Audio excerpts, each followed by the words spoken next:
Satu lagi, cerita horor hari ini akan Mimin bawakan buat kalian semua penikmat cerita-cerita horor Indonesia, dimanapun kalian berada. Salam sehat dan sukses selalu buat kalian.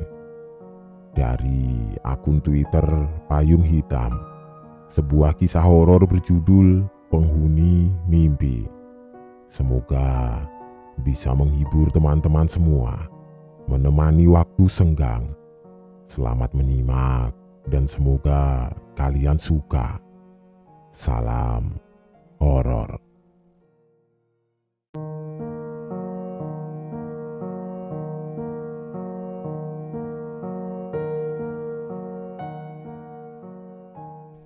Aku sudah memimpikan hal aneh ini semenjak 2 tahun yang lalu. Pas sekali kejadian ini bertepatan waktu aku diterima kerja di salah satu restoran makanan cepat saji. Awal keanehan ini bermula dari mimpi waktu aku tidur sore sekitar jam 5. Aku tinggal di Jakarta, yang mana jam 6 itu adalah azan maghrib. Memang banyak mitos dan larangan tidur pas maghrib, tapi aku sudah capek sekali hari itu. Aku kebagian shift kerja yang pulang jam 4 sore. Karena tempat kerja dan rumahku dekat, jadi tidak memakan waktu 1 jam untuk pulang. Sampai rumah, aku cuma berganti baju, tidak mandi. Jadi langsung rebahan dan main HP, terus ketiduran. Di mimpi ini aku masih biasa saja karena aku berpikir itu faktor kecapean. Masuklah ke dalam mimpi yang mana di situ aku bermimpi ada di dalam kerusuhan. Aku bingung mau lari kemana. Akhirnya aku cuma ngumpet di kolong mobil warga. Dan itu pilihan yang salah sekali, karena bisa saja mobilnya dibakar warga dan aku mati. Tidak lama, betul, ada orang yang berteriak meneriakiku di mimpi. "Mbak, jangan di situ, ayo lari cepat." Karena aku panik, aku ikut bersama warga tersebut. Saking aku tergesa-gesa berlari, aku jatuh dan akhirnya badanku nyandung langkah kaki warga yang lainnya. "Ah, bego, ayo bangun!" Saking kencangnya aku dibentak. Aku pun langsung bangun dari tidur. Waktu bangun, rasanya aku belum sepenuhnya sadar. Lalu tiba-tiba di tembok kamarku ada suara orang berlari, mengitari ruangan sambil membawa alat untuk mengetuk temboknya. Pok, pok, pok, pok. Dan cepat sekali. Aku semakin membelalakan mata dan kaget. Apa tadi barusan? Aku mengusap muka. Apes sekali, mana masih sepet banget nih mata. Tapi tidak bisa tidur lagi. Sebetulnya tidak seram, tapi aku kaget sekali terbangun dengan cara seperti tadi. Dan ada suara gemuruh di tembok kamar. Waktu aku keluar kamar pun, ternyata rumahku sepi. Biasanya ada adikku di ruang TV yang mabar atau ada bapakku yang lagi ngopi. Bahkan mamaku belum pulang kerja waktu itu. Pas aku cek ke teras, baru sadar ternyata ini baru kelar maghrib. Sudah gelap sore dan bapakku ada di pos ronda. Iya, rumahku cuma beda 3 rumah dari pos ronda, jadi aku bisa melihat di situ. Ada bapakku lagi nongkrong bersama temannya.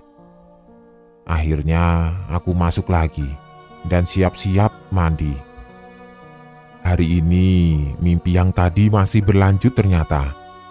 Karena tadi sore aku sudah tidur, aku tidak bisa tidur jam 11 atau 12 malam lagi. Mana besoknya aku harus shift jam 7 pagi. Tapi ya sudahlah. Orang tidak bisa tidur. Akhirnya aku keasikan menonton drama Korea sampai jam 2:30 pagi. Dirasa sudah mulai mengantuk. Akhirnya aku baru tidur jam segitu. Waktu tidur, seperti yang tadi aku bilang, mimpinya nyambung. Aku lagi ada di tengah kerusuhan, dan di posisi yang sama persis tadi sore aku terbangun. Posisinya aku jatuh dan banyak orang ngomel ke arahku. Karena itu mimpi dan aku sudah terlanjur lelap, aku tidak bisa mengontrol apapun yang ada di sana, termasuk memaksakan diri untuk bangun. Aku lupa-lupa ingat yang di sini, tapi yang aku ingat, di penghujung mimpi itu, aku ngumpul bersama warga dan ada pemuda kampung. Di atas pelataran, dia memegang toa sambil bilang, "Halo," tidak pakai urat ngomongnya. Jadi biasa, dan tidak berasa ngomong di toa kedengerannya, tapi berasa ngomong di sebelahku. Ya, aku kebangun. Dan pas bangun, di situ aku mendengar suara sisaannya seperti suara ketawa tipis-tipis, bukan suara perempuan, tapi laki-laki. Aku tidak tahu apakah itu suara sisa sambungan dari mimpiku, atau itu suara adikku di depan yang lagi mabar ketawa-ketawa. Aku sudah merinding sekujur tubuh. Aku cepat-cepat menyalakan lampu kamar dan aku keluar.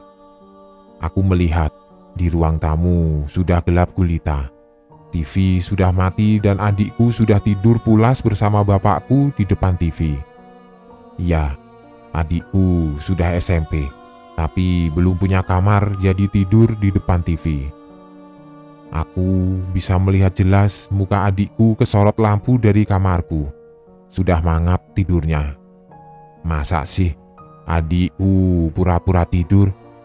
Aku mau berusaha positif thinking kalau itu adikku juga.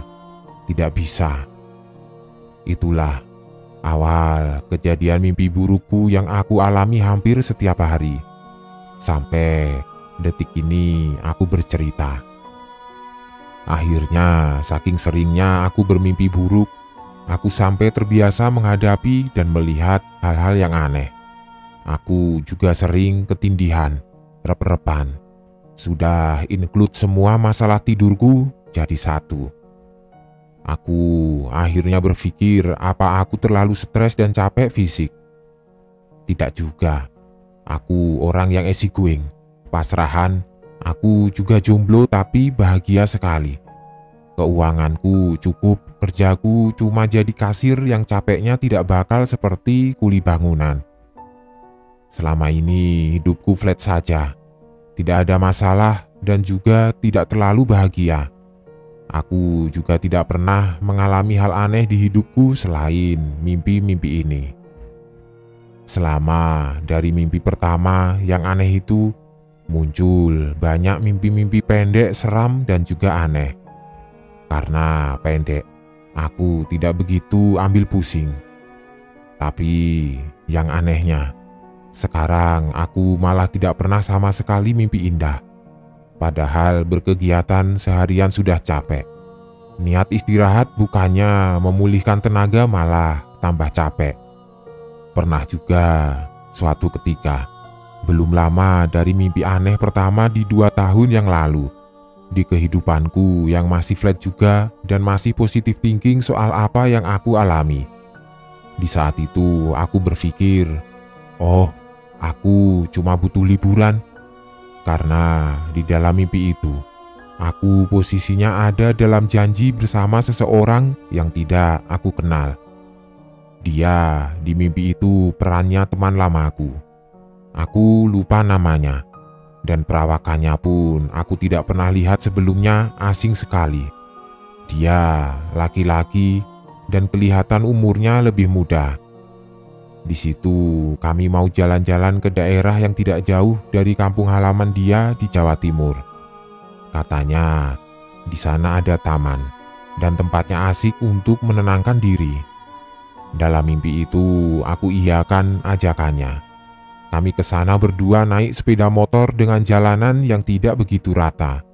Jadi selama mimpi itu beberapa kali aku kebangun kaget. tapi tidak sampai sadar banget. Kaget waktu rodanya nyentuh bolongan-bolongan di jalan. Tapi ya namanya ngantuk. Aku lanjut saja tidur dan mimpinya tetap berlanjut. Di sana akhirnya kita sampai di suatu taman yang lebih mirip hutan menurutku. Karena kalau dibilang taman juga pohonnya tinggi-tinggi dan tidak beraturan. Tapi kalau dibilang hutan pun tidak mungkin, karena itu kecil. Ya, tidak sampai puluhan kilometer untuk keluar dari taman tersebut. Akhirnya kita turun dari motor dan di situ betul tenang. Banyak festival tari-tari daerah dan ada semacam pasar kecil yang menjual makanan ringan, tapi tetap tenang dan teratur. Aku suka sekali dengan suasana seperti ini. Tanpa aku sadar, itu cuma mimpi. Di tengah mimpi, aku lupa ngapain saja, intinya jalan-jalan di sekitaran sana. Akhirnya aku juga terlalu hanyut dengan liburan kecil-kecilan itu, sampai lupa bertanya, aku ada di mana? Aku bertanya dengan cowok yang tadi mengajakku kira-kira begini. Ini tempat namanya apa sih? Asik nih kalau sama teman-teman. Besok mau kesini lagi. Lah, Mbak, kan tadi aku sudah bilang sama sampean. Oh iya? Ini Alas Purwo, Mbak. Oh, sip. Oh iya, makasih ya. Pulang yuk, udah sore. Besok Mbak kerja.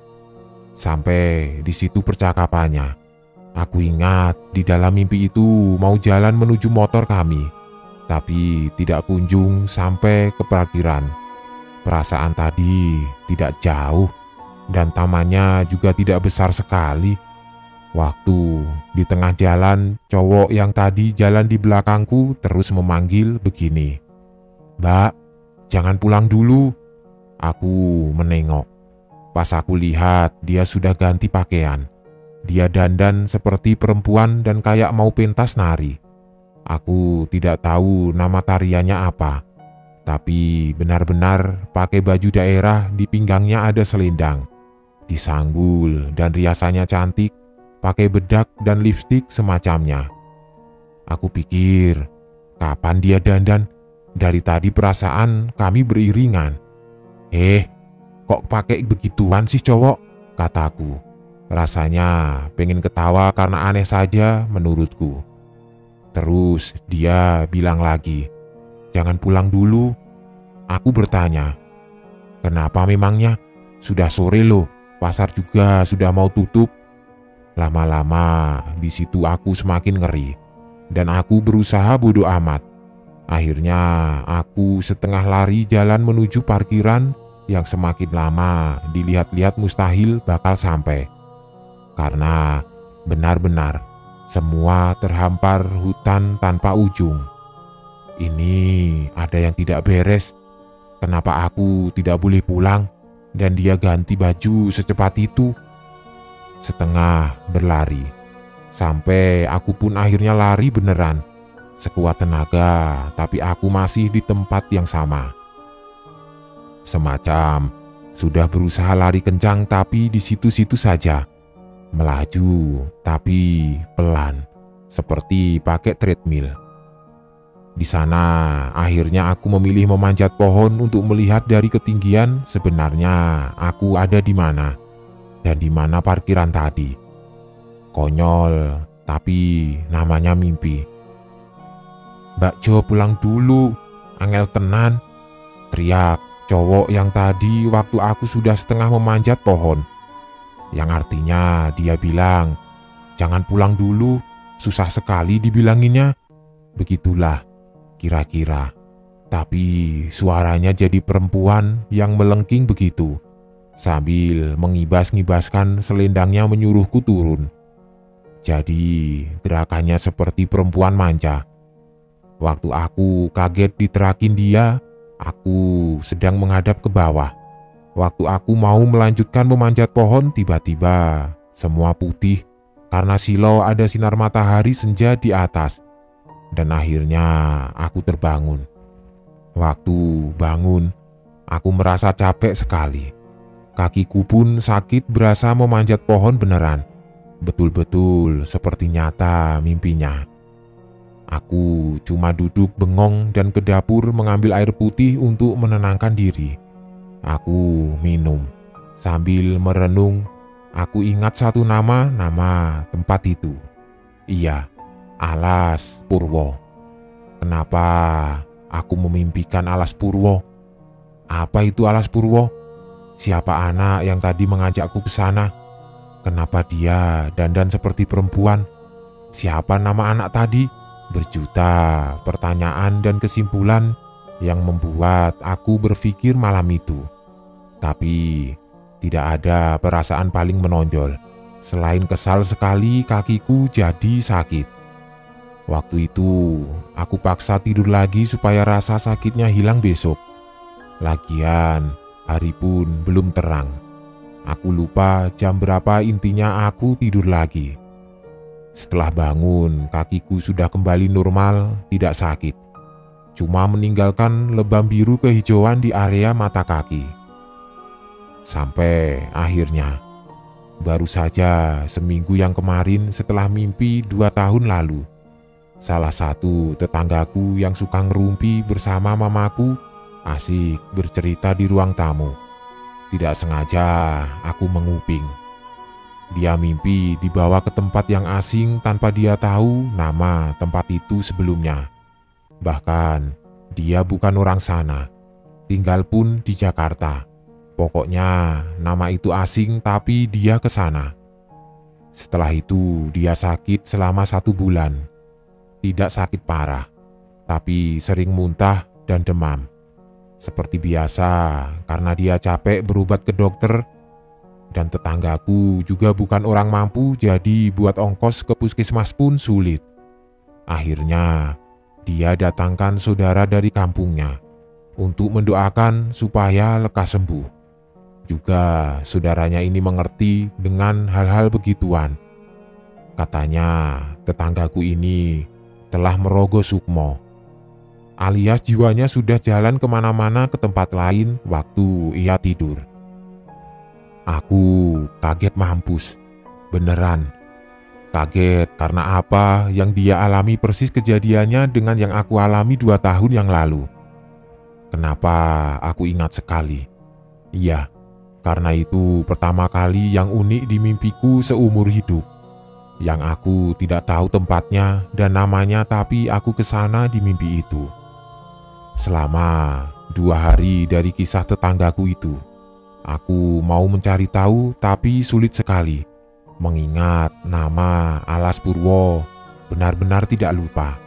Ini ada yang tidak beres. Sampai waktu itu aku lagi kerja dan tiba-tiba ketemu saja begitu di dalam otak. Nama Alas Purwo. Saat itu juga aku mencatat dan searching. Karena butuh waktu yang lama untuk membaca, aku izin ke toilet untuk membaca artikel soal Alas Purwo. Yang membuat aku kaget, itu tempat betulan ada dan letaknya di Jawa Timur. Merinding bukan main. Selain itu, moodku jadi berantakan. Kerjaku jadi tidak fokus. Nyesel sudah kepo. Pas pulang kerja sampai di rumahku, aku gali lagi. Aku buka-buka gambarnya, betul sama persis dengan yang ada di mimpi. Karena bayangan di mimpiku itu taman, dan betul Alas Purwo pun taman nasional. Makin merinding. Belum sampai di situ, waktu aku searching ada artikel ini yang membuat makin merinding disco. Gayatri, perempuan misterius penghuni Alas Purwo. Apa betul yang aku temui waktu itu Gayatri? Tapi apa tujuannya? Karena setelah itu aku tidak ada mengalami hal aneh, bahkan sampai aku menceritakan ini sekarang. Ya sudah, mungkin penghuni di sana mau kita kenal. Ternyata ada alam yang masih harus dilestarikan. Siapapun itu yang mengajakku ke Alas Purwo, terima kasih banyak. Walaupun caranya aneh, setidaknya aku bisa liburan sedikit di mimpi. Dari situ aku juga mendapat informasi kalau dalam keadaan apapun kalian mimpi, jangan pernah naik ke tempat yang lebih tinggi dari pijakan. Seperti aku kemarin memanjat pohon, seperti naik tangga, naik genteng dan sebagainya.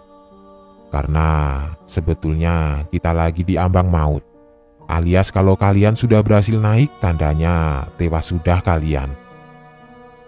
Tapi mohon diperbaiki kalau salah. Ini pesan yang banyak orang bilang. Tapi menurutku, bagaimana mau menolak? Orang mimpi kan tidak bisa mengontrol. Itulah mimpi dan kejadian astral proyek yang pernah aku alami. Di mimpi yang lainnya yang tidak kalah absurd, yang akhirnya juga membikinku sampai pulang ke kampung halaman untuk bertanya sama nenek dan keluargaku yang lebih mengerti sama hal beginian. Kali ini aku sudah malas untuk berpikir positif karena yang seperti sebelumnya. Ternyata aku bukan cuma kecapean, tapi memang ada sesuatu yang aneh. Hari itu hari yang biasa saja seperti biasa, dan yang membuat aku kesal. Di mimpi ini aku jadi sakit-sakitan selama kurang lebih 6 bulanan. Sakit adalah hal yang paling aku benci, karena tidak bisa ngapa-ngapain ditambah gaji pun dipotong. Kalau tidak masuk kerja 1 hari apapun alasannya. Seperti biasa, aku tidur tidak direncanakan alias ketiduran waktu lagi santai scroll Instagram. Tapi memang sudah malam. Waktu aku tidur itu, aku bermimpi juga hal yang aneh. Tapi yang aku ingat di sini mimpinya cuma ada suara anak kecil lagi main. Karena aku tidak begitu suka sama anak kecil, jadinya aku lumayan keganggu. Aku tidur gelisah. Aku ini orang yang gampang sekali bangun, ada suara koin jatuh saja kayaknya aku bakal bangun. Di situ semakin ribut suara anak kecilnya, akhirnya aku kebangun juga. Dengan kesal, aku bangun dan menyalakan lampu kecil di dekat kasurku. Karena lampunya ada di bawah lantai dan wattnya kecil, jadi tidak begitu kelihatan seluruh ruangan. Aku melihat di pojok kamarku di belakang pintu tepatnya, ada anak kecil, cewek, rambutnya panjang seperut, pakai baju kuning.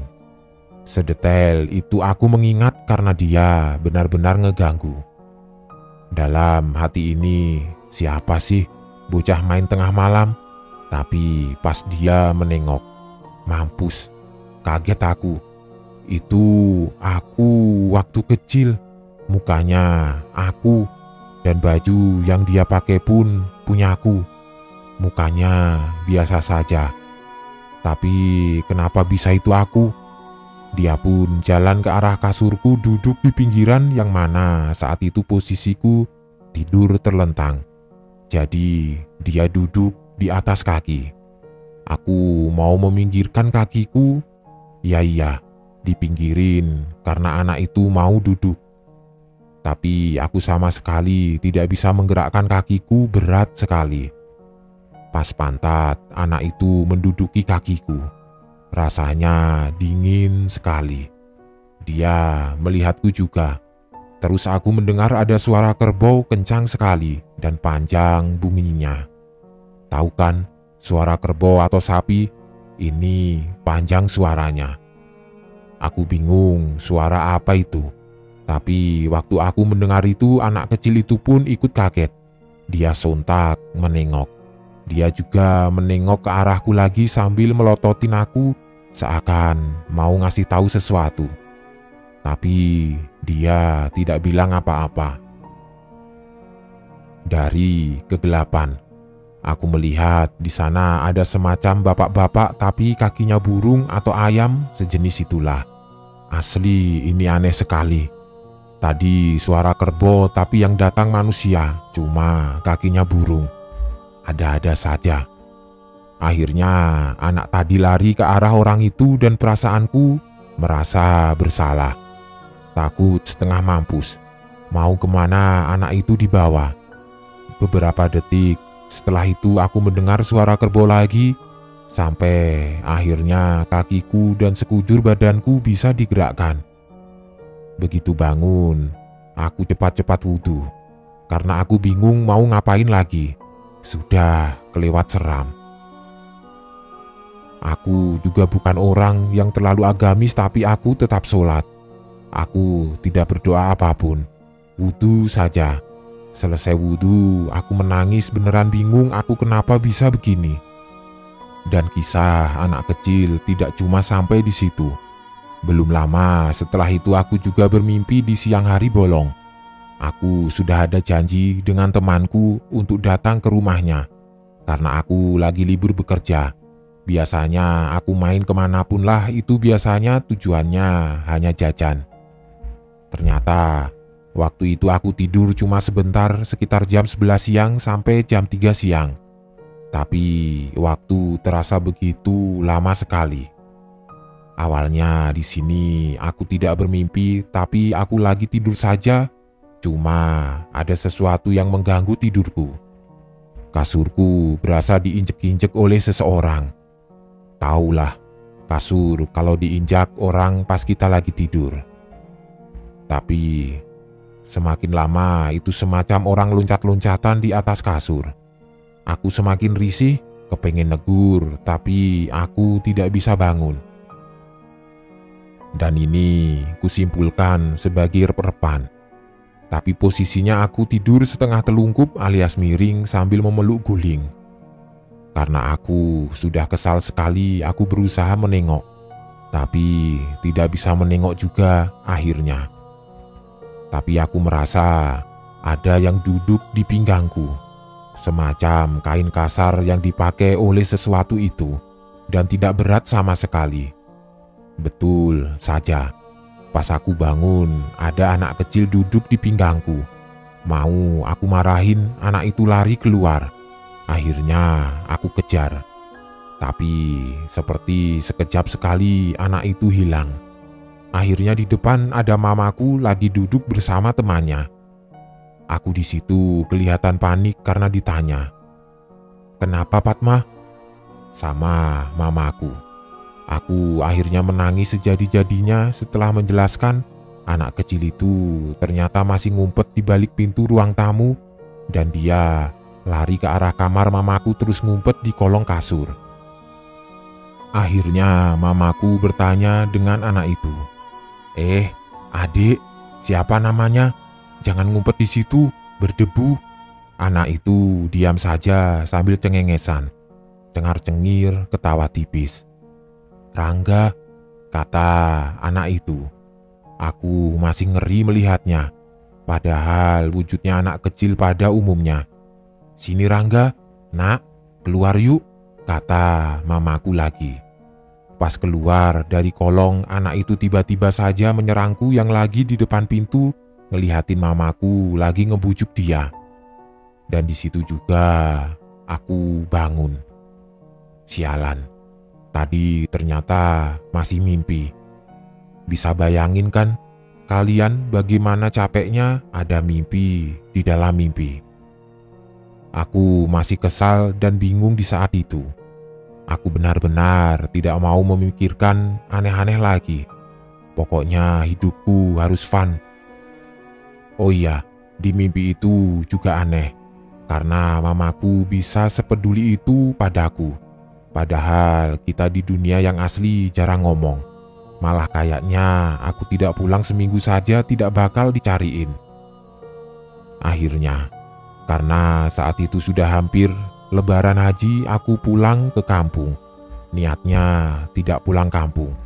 Tapi karena hal ini juga kayaknya aku harus dapat pertolongan. Yang mana dapat cuti 1 minggu dan seluruh keluargaku pulang kampung. Temanku pun sama. Akhirnya aku menyusul ke kampung. Iya, daripada gabut juga liburan begini-begini saja. Kampungku tidak jauh dari Jakarta.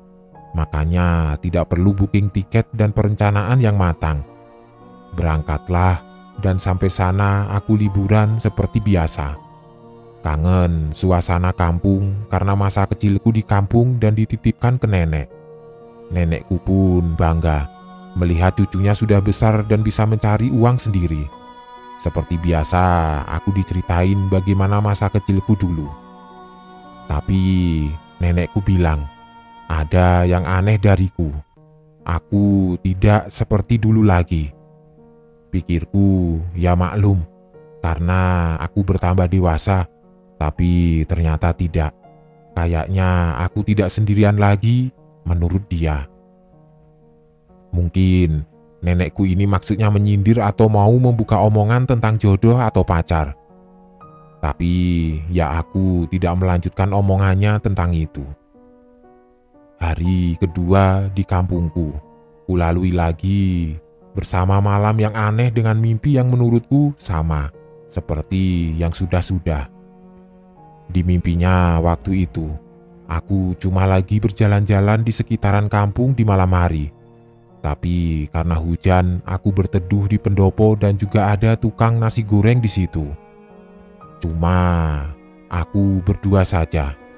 Akhirnya tukang nasi goreng tadi bilang samaku mau mengantar pesanan ke belakang. Aku mengiyakan saja dan akhirnya aku sendirian. Di mimpi itu lagi-lagi aku tidak bisa mengontrol. Lagi bengong-bengong menikmati hujan, tahu-tahu ada yang datang. Tapi aku masih tidak sadar siapa. Tidak lama setelah itu, dia berdiri di sebelahku diam saja. Pas aku menengok, iya, itu pocong. Pocong yang beneran pocong. Aku takut deg-degan parah, pengen lari, sudah keringat dingin juga. Saking lemesnya aku tidak bisa ngapa-ngapain. Itu pocong akhirnya ngomong padaku. Tapi aku agak menghindar selama dia ngomong. Karena mulutnya muncrat-muncrat liur. "Mbak, mau jadi temanku tidak?" kata pocong itu. "Iya, mau." Dengan entengnya aku ngomong begitu. Dalam hati sudah bingung. Padma, kamu kenapa jawab mau sih? Dasar blow on." Begitulah kata dalam hatiku. Akhirnya setelah aku bilang mau, pocong itu mengeluarkan tangannya dari sela kain di perutnya yang kebuka. Dia menyodorkan tangannya. Terus dengan entengnya aku pun menyambut tangan dia. Waktu aku salaman, aku kaget karena tangannya nyetrum. Nyetrumnya tidak kenceng, tetapi ya nyetrum, gatel begitu. Aku langsung melepas jabat tangan. Akhirnya aku bangun saat itu juga sudah pagi. Aku masih kaget sama yang semalam. Tiba-tiba nenekku bilang siangnya begini, "Dek, kamu diikutin kayaknya. Tapi Mama tidak tahu pasti ya. Mama merasa ada yang beda dari kamu." Ternyata yang nenekku bilang kemarin bukan soal pacar atau jodoh. Tapi ada yang aku bawa kemana-mana tanpa aku ketahui siapa dia dan apa itu sampai sekarang. Oh iya, lupa bilang. Jadi aku memanggil mama kandungku Mimi. Kalau nenekku aku panggil Mama. Lalu aku cuma didoain dan seperti adat Jawa pada umumnya, nenekku sering membuat sesajen untuk leluhur dan minta juga aku dilindungi. Cuma itu, tidak lama efeknya. Setelah aku pulang ke Jakarta beberapa bulan dari situ, aku masih suka mimpi buruk. Jauh setelah itu aku menemukan fakta lagi yang membuat aku kaget. Dan tidak sengaja juga aku tahu. Saat itu aku nonton YouTube yang dia memang anak indigo. Di penjelasan itu dia bilang, memang kalau kita berhasil menyentuh makhluk halus apapun itu jenisnya, kita bakal ngerasakan efek nyetrum. Karena mereka itu juga energi. Kemungkinan besar saat kalian sentuh makhluk itu, kalian tidak sedang berhalusinasi atau mimpi. Kalian betul-betul menyentuhnya. Akhirnya aku angkat tangan sama yang beginian. Aku membiarkan saja. Mimpi-mimpi buruk itu terjadi sampai sekarang karena aku tidak tahu lagi cara mengatasinya. Aku juga pengen sekali ke psikolog, tapi mahal. Akhirnya aku cuma searching dan mediasi sendiri di rumah. Pokoknya perjuanganku sudah seribet sampai beli lilin aromaterapi, makan makanan sehat, beli bantal baru dan tidur di tempat yang suhunya stabil, alias tidak panas dan tidak dingin sekali. Itu tadi cerita dari temanku si Padma ini. Pesannya di segala poin dan dapat disimpulkan keseluruhannya berdoa sebelum tidur. Dan jangan sampai menyepelekan ada dunia mereka di sini. Hidup berdampingan seperti ke hewan dan tanaman. Jika bersinggungan, jangan kalian singkirkan, biar saja begitu. Asal jangan memulai keributan. Oh iya, Padma juga kemarin ada mengirim video soal kasurnya yang rusak gara-gara dibuat loncat-loncatan anak kecil tadi. Dia bilang kasurnya jebol bolong sampai pirnya keluar. Dia juga baru beli kasurnya 2 tahun kemarin. Dan sebenarnya anak kecil loncat-loncat di atas kasurnya tidak cuma 1 kali, tapi sering.